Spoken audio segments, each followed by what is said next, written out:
Alrighty, righty. Hello, hello. More fine questions from the listeners on X, the readers on X, x.com/Stefan Molyneux. What's your broader view of the history of European colonization? Was it good for the nations who were colonized? Was it good for the European nations themselves? Well, there's a shortcut to knowing not just what I accept or believe, but what is rational and moral to accept or believe, which is, does the activity in question require the violation of property rights, the initiation of force, the non-aggression principle? So, consequentialism, the broad patterns of success or failures. I've got whole videos on colonization and so on, colonial behaviors on fdpodcast.com. You just do a search for imperialism, colonialism, and so on. I got whole videos on that. So the complex sort of pluses and minuses, I mean, they're interesting, they're fun to play around with. But let's just look at what is colonialism. Colonialism is the government taking over other countries in a color the world in the colors of your flag game with all of the other powers. So how does colonialism work in fact and in practice? Well, colonialism works in fact and in practice when the government initiates the use of force against its own citizens to extract from them the resources to go and rule India or Ghana or wherever, right? I mean, that's how it works. So when you say, was it good for the nations who were colonized? Was it good for the European nations themselves? What do you mean by good? So in England, for instance, the domestic population was both kidnapped and forced into violent indentured servitude in, say, the Royal Navy or other aspects of military force, and the working class population was pillaged and robbed at gunpoint, sword point, knife point, whatever you want to call it, in order to pay for all of these things. So that's all you need to know. It's pretty easy to figure out. So all you need to know is that people calling themselves the government initiated the use of force against other people they referred to as taxpayers or citizens in order to fund and fuel their evil and psychotic need to invade and conquer other countries. And so it's wrong, it's bad, it's immoral. As regards to whether it was beneficial to the countries themselves, in some cases, you could argue that there were particular advancements. Again, I got a whole video on this about the British rule over India and how the British did help the Indians sort of advance in terms of technology and railways and so on. But this is a tough thing, you know. If you've ever known someone who has gained or inherited a lot of money that they obviously haven't earned, and see how it affects their life, it's almost always catastrophic, certainly negative. They become paranoid, lazy, dissociated from reality. You know, we need a hard grind to survive as human beings. We got to the top of the food chain. We became the apex predators of the natural world and of each other because we embraced and loved a hard grind. The sword needs the whetstone. The muscle needs the resistance. The mind needs the problems, the challenges. People say life is hard. Good! It should be.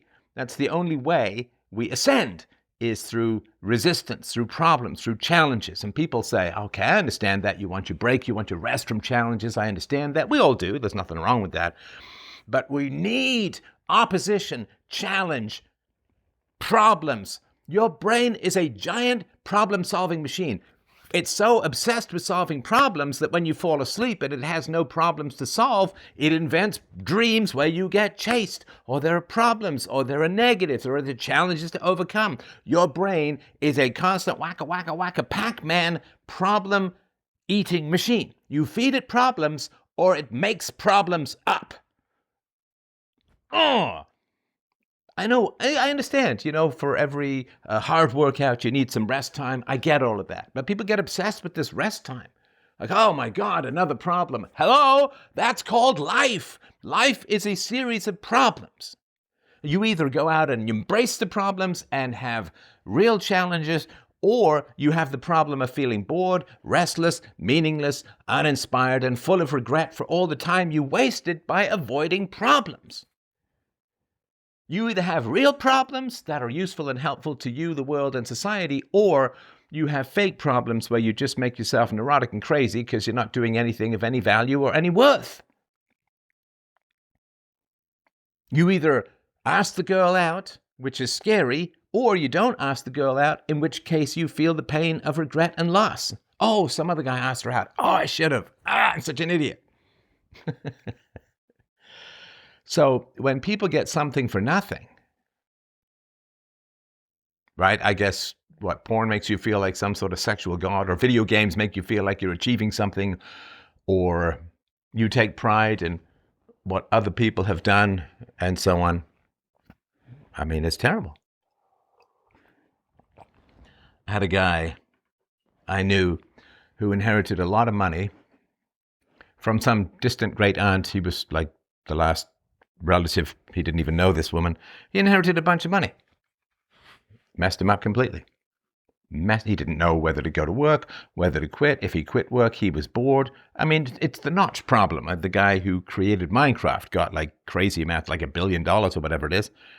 And he's bored as hell because everyone else is working and they have. So you say, oh, money's going to eliminate all these problems from my life. Or, boy, if I get jacked, I won't have any trouble meeting girls and I won't have any problems. Or I get this promotion, or I get this girl to go out with all my I need to put my problems in the rear view. I'll tell you this, man. The only time your problems are in the rear view is when you're staring at a big crowd of people because the portrait has been put next to your coffin because it's your funeral. That's the only time you'll be looking back at having no problems. And then you'll say, gee, I wish I had problems again because now I'm dead. I mean, if you could think, right, you'd say, oh, what I wouldn't give for problems. And of course, every problem seems like a big deal at the time.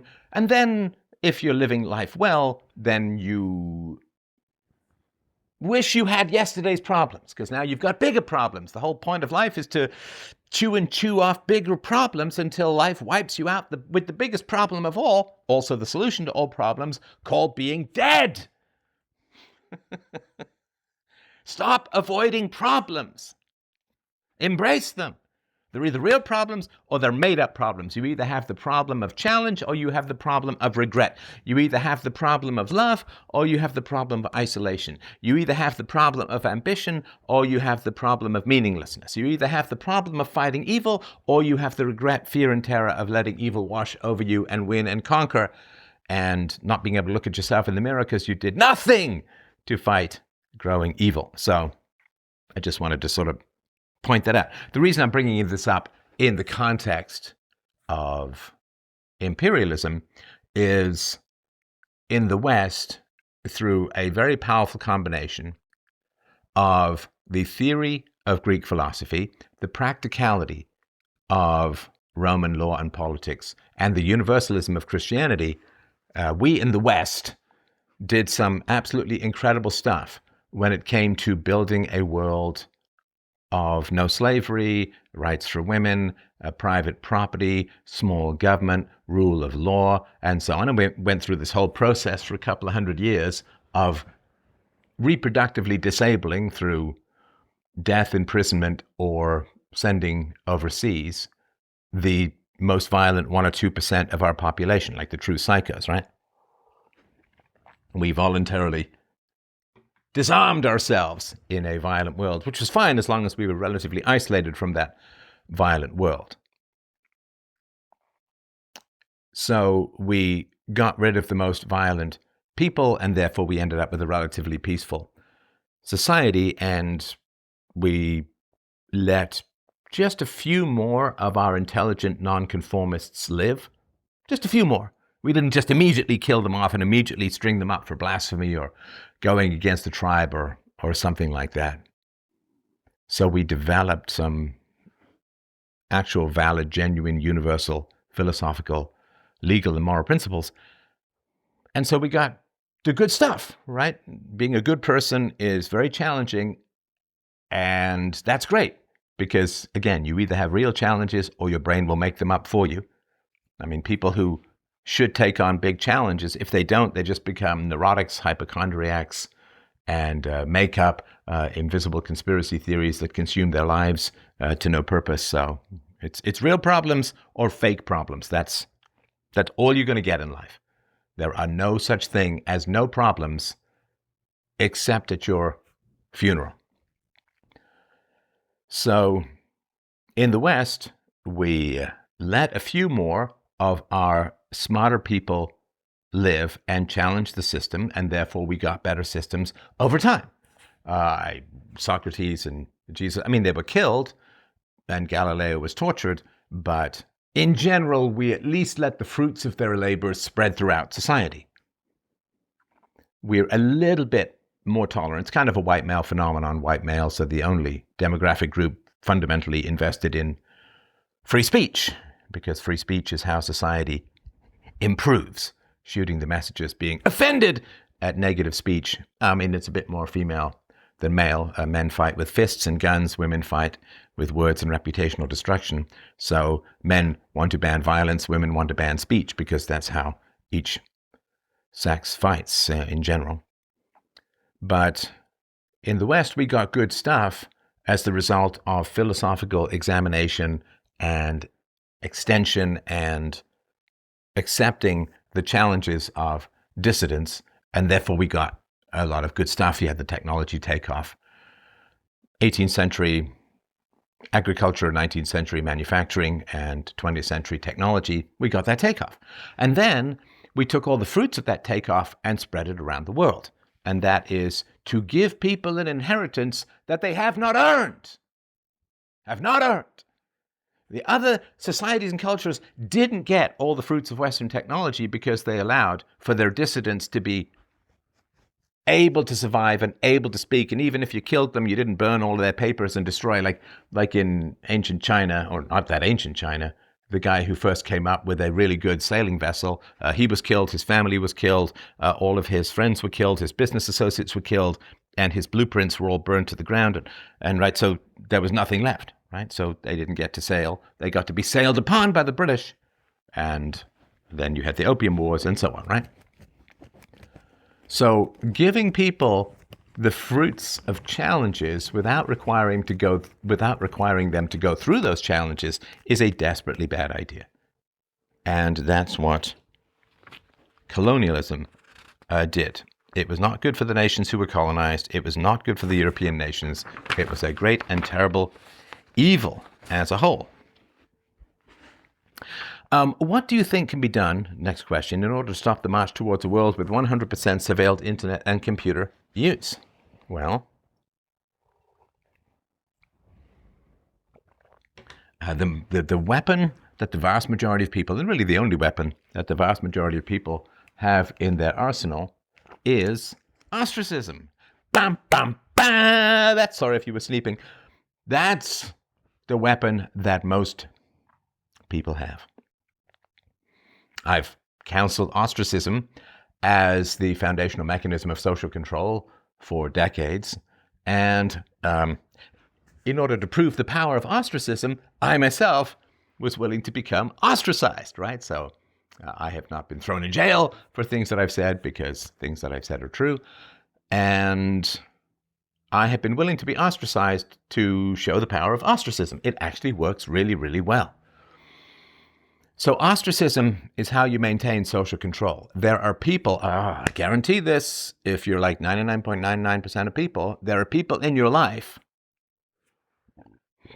who believe things that are evil or would result in evil things. You know, socialists, communists, people who are fine with central banking, people who applaud all kinds of unjust and horrible uses of political power. I mean, not that there's any just uses of political power, but, you know, in the normie sense, right? So there are people who are like, hey, you know what's great? Mandami in New York just froze the rents for everyone so that landlords can't increase rents. and be, yay, that's so cool. Yeah, well, that's just a violation of private property. It's just a violation. But the problem with democracy is that the poor people outnumber the rich people, so the poor people vote to take away all the property. The rich people, then everyone then becomes poor. The renters outnumber the landlords.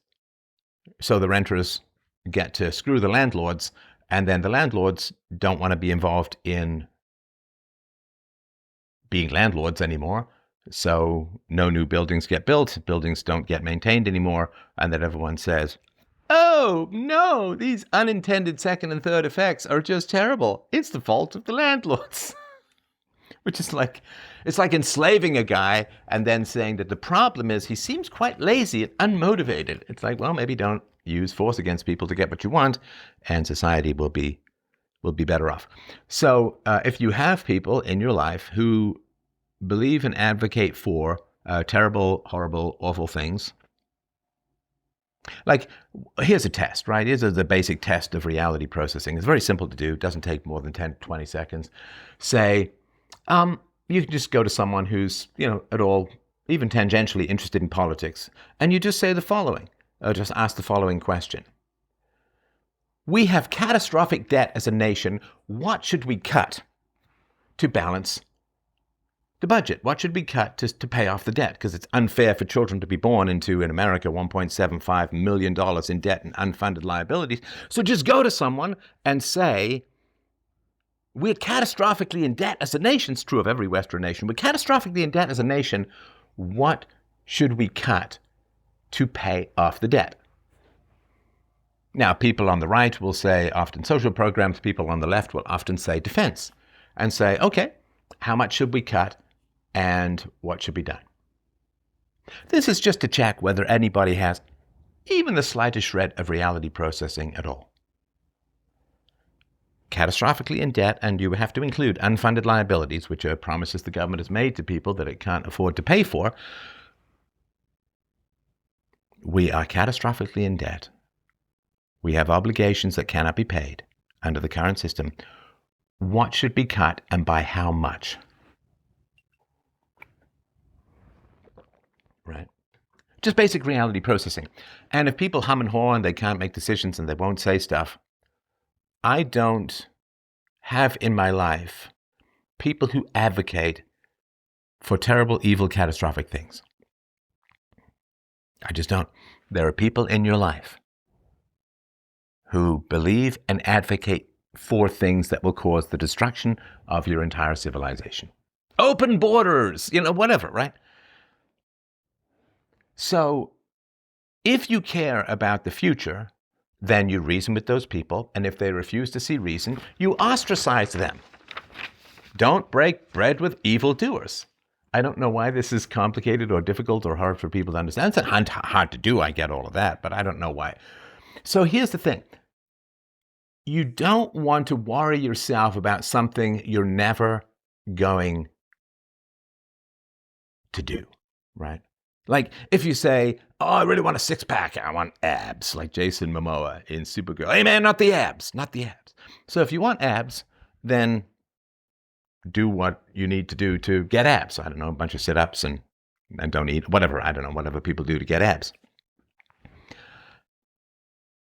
If you don't want to do those things, don't worry about the abs, right? Don't have ideas or goals or preferences that you're not taking any steps towards achieving, right? If you want to be a musician, a professional musician, but you're not really practicing and you're not trying to get paid gigs, then forget about it. Forget about it.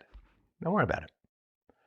So if you're worried about the future, your most powerful tool, say weapon, it's not really a weapon. I mean, if a woman doesn't want to date you, she says no to dating you. It's not a weapon, right? She's just practicing eugenics. But if you care about growing government power, then you have to talk to people and say, what in the government would you cut? And if they won't answer or don't answer, then you can reason with them, a couple of conversations or whatever, try to bring some vague, gaseous puffs of rational air to their status-starved lungs. But if they continue to advocate for terrible, horrible, evil things, cut them off. Now, if you say, I don't want to cut them off, you know, they're friends, they're family, we've had a long relationship, I need a place to go at Christmas, fine. Then stop worrying about stuff. Because if you're not going to act on it, stop worrying about it. Worry should be reserved for things you're going to actually act on. If you're not going to do anything, stop thinking about it. Thinking about something and not doing anything is worse than a waste of time. Should I become a ballerina? Should I become the lead singer for an Irish folk band? I'm not going to do any of those things. Should I become an excellent flautist or harpist? I don't play the flute, I don't play the harp, and I'm not going to. Should I become fluent in Gaelic or oldie Englishy? No, I don't worry about these things. I'm not going to do them. So if you're worried about the future, cross-examine the people around you. And if you believe it's going to lead to a horrible, evil, dystopian future, and if people around you, their beliefs are going to contribute to that or cause that to come about, then ostracize them. And if you don't want to ostracize them, fine. Then stop whining about something you're never going to do anything about. Ever. Stop it. Stop, I don't want the future to be dystopian. I don't want the government to have too much power. I don't want this to... Okay, then cross-examine the people in your life. If the people in your life advocate for that kind of stuff, if they love the use of force, if they love to lick the bloody knife of political power, fuck them! And if you don't want to get rid of them, get rid of the worries, because you don't care about it that much. God. Do you expose your daughter to political commentators like Nicholas J... How do you pronounce that? Fuentes. I'm just kidding. He was on my show years ago. What do you mean, expose? I don't know. I don't expose my daughter to political commentators at all. I mean, we have interesting conversations about philosophy, politics, morals, and some seriously goofy stuff. But I don't say, ooh, you got to sit down and watch this, or you got to sit down. I mean, I just prefer to have conversations with her.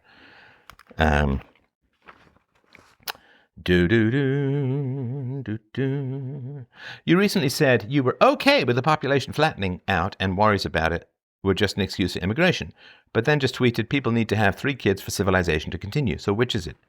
Is this just to get likes from Musk? I'm not sure what you mean.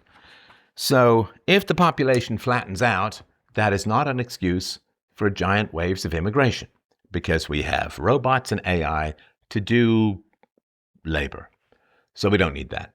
And it's to do some seriously intellectual labor too, right? I mean, it won't be particularly long. I mean, lawyers will fight it like crazy. Of course, they want to maintain their monopoly.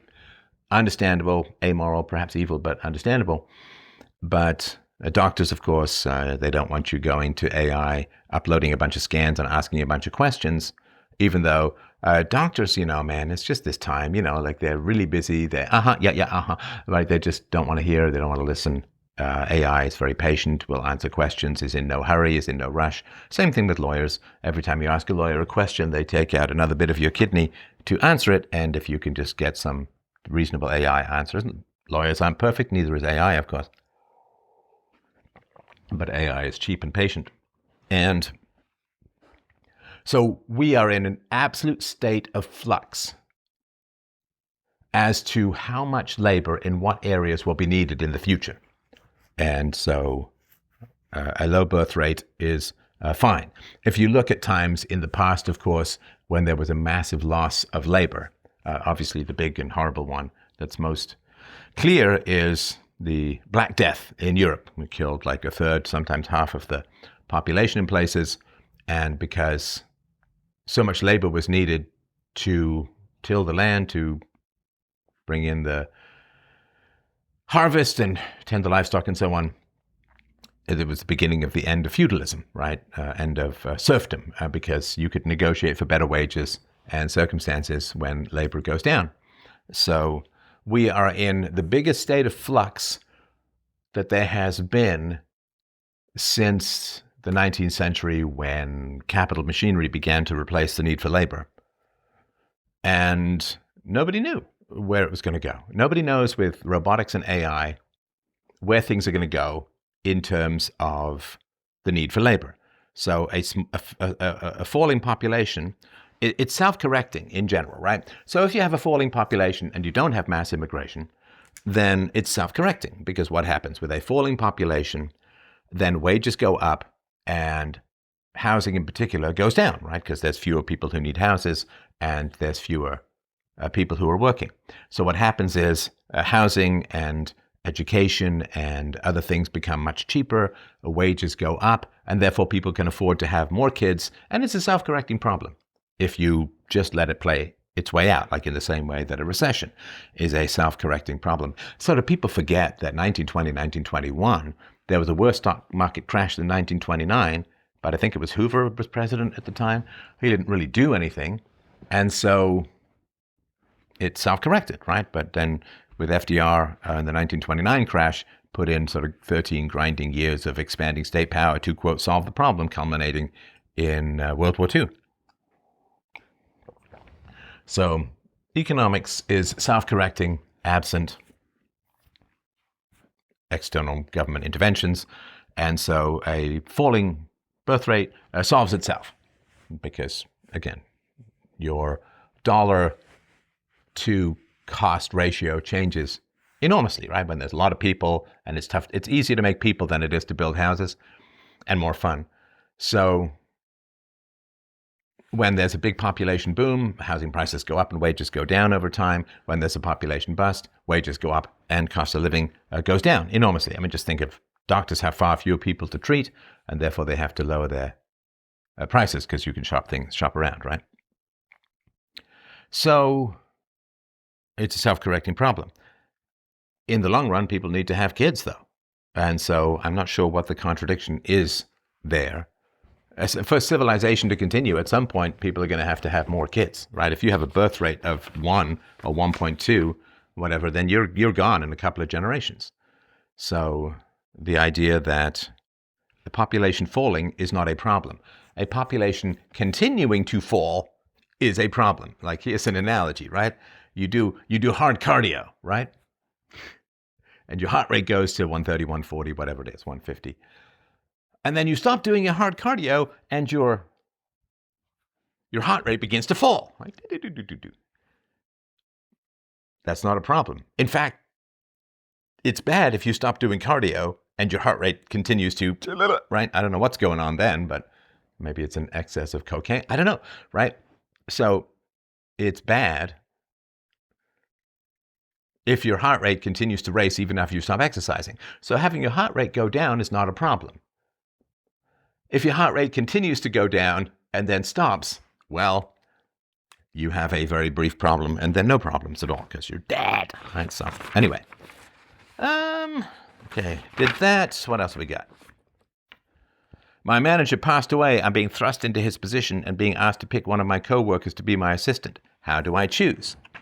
Well, if you are the boss, you must choose people based upon raw, brutal meritocracy. That's the only thing that will get other people's respect. If you choose someone because you like him and you enjoy each other's company and you laugh together and so on, the only way to maintain productivity in the workforce is to have a raw meritocracy, right? Which is, one of the reasons why, the economy kind of died in 2007, 2008. It's just been propped up by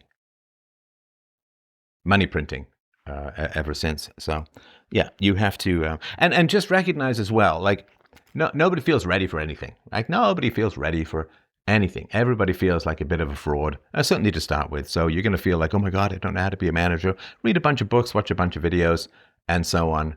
And just recognize everyone feels like a fraud when they're first doing stuff. And accept that that's just the price of growth.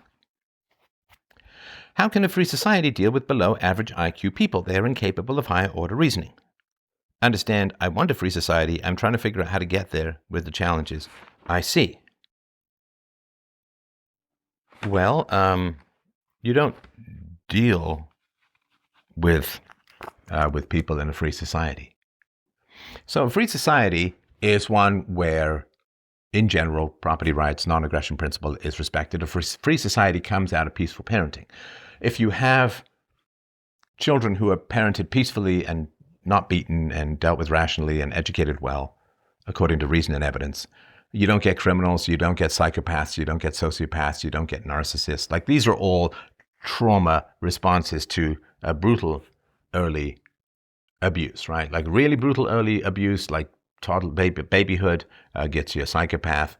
Brutal abuse when someone is a toddler gets you a narcissist. Brutal abuse older, like 3, 4, 5 and up, gets you a an erotic, or any of these, just broad generalizations, of course, right?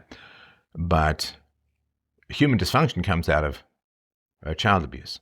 Will there still be people with dysfunctions even if they're raised peacefully and well? Sure, but but much less, like crazy amounts less. So, in terms of how to deal with people, well, first of all, we recognize that since IQ is overwhelmingly genetic, like it's not 100% genetic, like height or eye color, but it's overwhelmingly like 80% plus. It's 80% by late teens. It only goes up from there.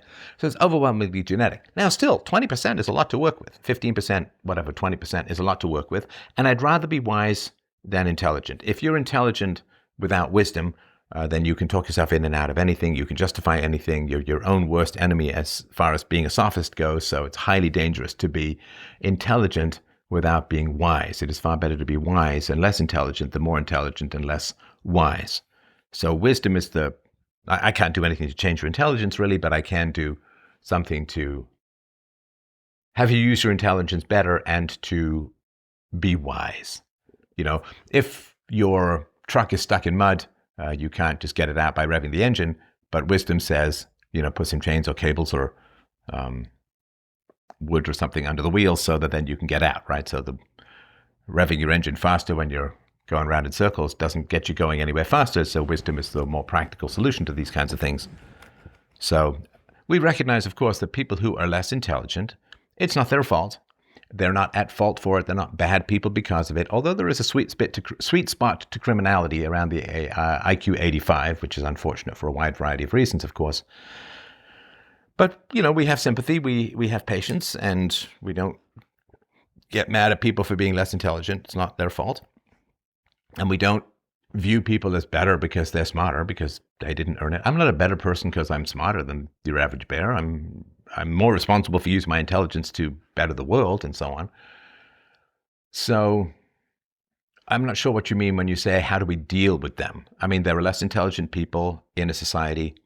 A society will have, a truly free society will have virtually infinite resources to deal with things. So, I mean, here's a tiny example, right? So if the Federal Registry in the United States, so regulations and so on, if they'd stayed at post-Second World War levels and wasn't unregulated, then the economy would have grown 1% to 2% greater every year. And what that means by now is people would have incomes, average income would be like $300,000 or more. Average income. Now, if people are making hundreds of thousands of dollars a year, and of course they understand because they're educated about it, that smart people, it's just, I don't want to say it's fortunate or unfortunate, because sometimes you need the bluntness of less intelligent people, and sometimes you need the common sense of less intelligent people. I mean, I remember when I worked in manual labor for some time, and I would bring my sort of windy, airy, esoteric theories to the lunchroom, and people would just laugh at me like that. Kid, that doesn't make any sense. Let me tell you why, right? Blah, blah, blah, blah, blah, right? And so sometimes the common sense of lower IQ, more practical people is the seasoning that is needed to keep an intellectual grounded and so on. So they also have their part to play in the human story, and they have their value to bring. And they do enjoy some of the, quote, simpler pleasures, which is actually really, really important to enjoy. So they can be enormously helpful in society. So if somebody's too unintelligent to succeed in a free society, I mean, people who have $500,000 a year in income, and recognize it's not that person's fault, there'd be charities set up. There would be ways to make those people's lives, pleasant and productive and happy and so on. And so, I mean, people are nice. They generally care. freedomain.com/donate to help out the show. So, I mean, there's not something to be done with. We would recognize that people are generally kind, especially if they're raised peacefully and well. They're generally kind and generous, understanding and helpful. They have sympathy, particularly for things that aren't people's fault, like low intelligence, and find a way to make those people's lives positive and beneficial and useful and so on, because everyone deserves, at least the opportunity for purpose in this life and in this world. So I hope this helps. Thank you for the questions. I've got more. I will definitely keep the answers coming. I love you guys for the questions. Really, really hope that what I provide is helpful. If you do find it helpful, and remember, this is all ad-free. Like, I don't read ads. I don't have ads interrupting. And so if you could help out the show, I would really, really appreciate it. That's freedomain.com/donate. Lots of love, my friends. Talk soon. Bye.